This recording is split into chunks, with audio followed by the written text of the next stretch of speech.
A while back, I was playing a video game known for being one of the most fun you could ever play. It was called Crash Team Racing, okay? It was on PS1. It was basically Mario Kart before Mario Kart.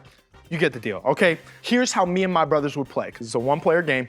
You would get to race, and if you won the race, you kept going. If you lost, you hand off the controller. I was pretty good at it, so I didn't really hand off the controller, but at the end of every 4 or 5 races, you always have to play the boss, and the boss always had some weird, unknown power-up. I was basically cheating, okay? The game was cheating. We weren't yet, but we could just never beat these bosses. Doesn't matter how hard we tried. It got to a point, you know, when you kind of give up on a game and you start driving the course backwards. We were just doing that, and we were just sitting in a huddle okay, how do we beat this guy? How do we beat this guy? At one point, my little brother, he's driving, he accidentally ran into a wall. Turns out it wasn't a real wall. It was a secret passageway, y'all. We spammed that secret passageway every single lap, beat every single boss. We were kings. But we kind of cheated unnecessarily, but kind of unknowingly, but knowingly.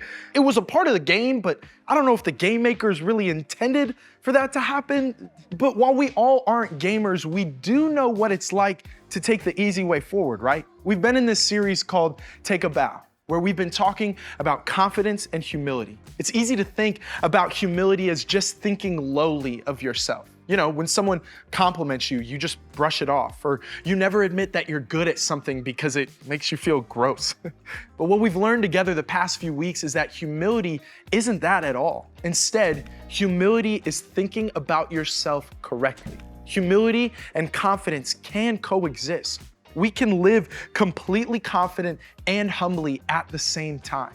Let's use this circle to illustrate something. This represents your life and who God created you to be. That means that living a life of humility and confidence is living in such a way that you fill this space, not going outside of it, not taking space that isn't yours, and not shrinking to be less than. Instead, humility starts with recognizing that this is who God created you to be and living your life in a way that reflects that, including how you love and encourage others. But here's the thing. Sometimes we're not happy with the life that we've been given. Maybe we feel overwhelmed that the expectations of others or the expectations we have for ourselves are just too much. Maybe your parents are fighting so much that you've had to take on roles at home that you don't want to.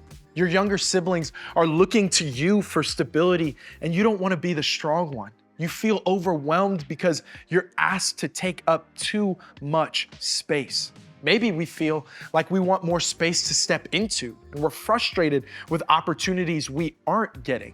Maybe a parent is sick and you've had to step up in ways you don't want to. You wish you could focus on other things, or maybe you want more playing time or a more significant role in that production, but your coach or teachers just don't see your potential. That can be so frustrating.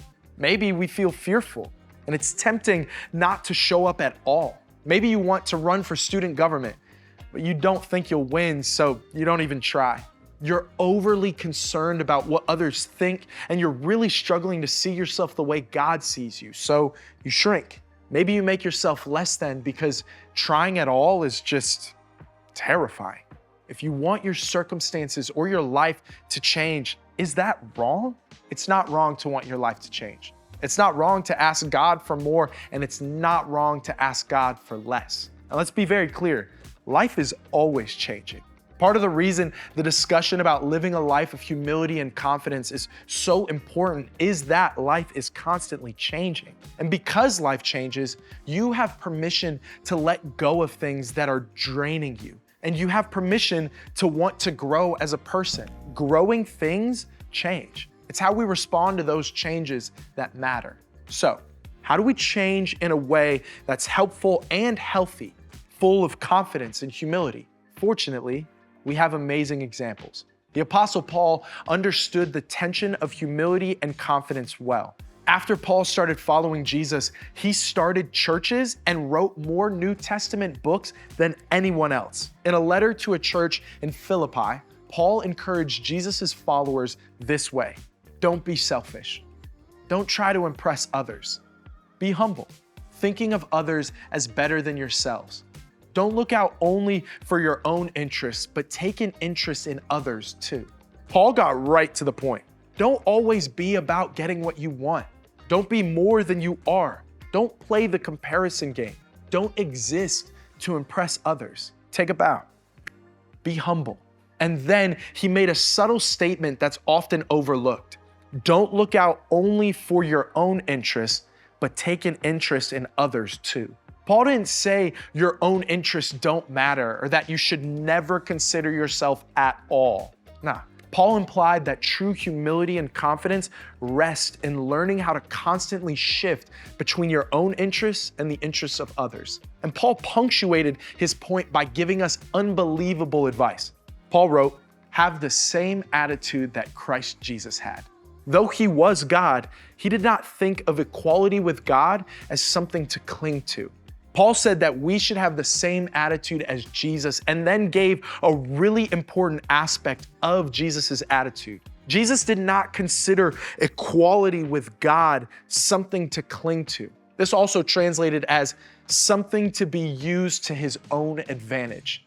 And wow, do we have examples of Jesus living this out? In Matthew 4, at the beginning of Jesus' ministry, Matthew tells us that Jesus went out into the wilderness where he was tempted. While there, Jesus was asked to throw himself into harm's way and see if God would actually protect him to prove that he is God's son.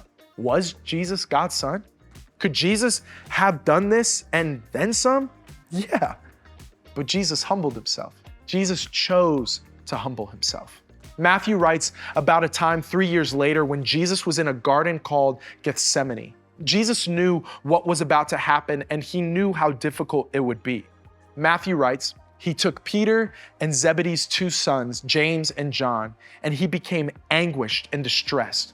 He told them, 'My soul is crushed with grief to the point of death. Stay here and keep watch with me.'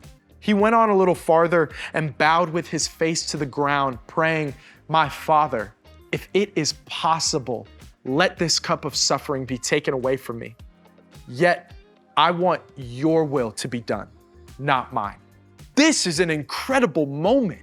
Jesus seemed to understand the extreme suffering that was coming his way. Very soon after this, Jesus was arrested, beaten, and crucified. And here, right before all of that, Jesus asked God if there could be a different way. It's as if Jesus was saying, "Is there any way I do not have to do this?" But in the same breath, Jesus seemed to reconcile himself to who he is and why he exists. He decided not to manipulate things to his own advantage, even though he could have. Instead, Jesus humbled himself to do what he came to do. As we read in the beginning of Jesus' ministry, Jesus could have flexed and been all that he is and then some, but Jesus didn't do that. 3 years later, at the end of his life, Jesus realized that the pain he was about to suffer would be so intense, and he asked God if he could avoid the pain. But Jesus decided to live out his purpose. Jesus showed us an example of how to live so we can become more like him. While certainly not to this extreme, the same idea applies to us. If we want to navigate life's changes in healthy ways, we have to learn when to step back and when to step forward. Think of it this way. Your space in the world will change over time. It's freeing to know that your life is always changing. And when we pay attention, we can see those changes for what they are. You have permission to let some space go when it isn't yours to occupy. And you have permission as you grow to be the fullest, best version of the person God created you to be. We have to learn, develop wisdom, and always consider others first. But we also have to consider who God created us to be. In light of what we talked about today, here are 3 suggestions. First, don't force your way to growth. One of the biggest temptations you'll face is wanting more sooner than you should or more than is good for you. The easy route is usually never worth it, and a good result will always cost something, but it shouldn't hurt ourselves or others. Control what you can control. the condition of your heart, how you love and serve and encourage others, being a great daughter or son, a classmate, teammate, and friend. Be your true self in the moment and season you're in. Then trust God with what comes next. Second, give growth some time. Humility and confidence are one area of your journey where time is your friend. Growth takes time, and instant growth usually never ends well. Just know that you will probably wrestle with this process most of your life, and that's okay. If you find yourself feeling stuck, then trust that God is growing you right where you are. Think about a plant. You can water it and give it the right amount of sunlight, but you can't force it to grow quickly. Plants take time to grow, and in the same way, your growth takes time. Building a new habit takes time. Getting through high school, that takes some time. Growing in your faith takes time. But in the process, something powerful is being built in you and your character, just like a beautiful plant is being forged over time. And lastly, always ask for help. Share how you're feeling with your friends, small group leaders, a trusted adult, and God. Share your feelings with people who can help you see and understand your life and circumstances right now. Sometimes others have a better perspective of our lives than we do. They can be more objective. Your life is constantly changing, and it will continue to change constantly. Sometimes you'll have the starring role, and sometimes you'll be a supporting cast member. A big part of continuing to become the amazing person God created you to be is learning how to manage confidence and humility as you grow. So, take a bow. Be humble. Your space in the world will change over time. Growing things change. We can't always see how our lives will change, but living a life of humility and confidence starts with learning to be your true self in the moment you're in, and then trusting God with what comes next. When you go to groups, think about this question. Throughout your life, how has your God-given space changed?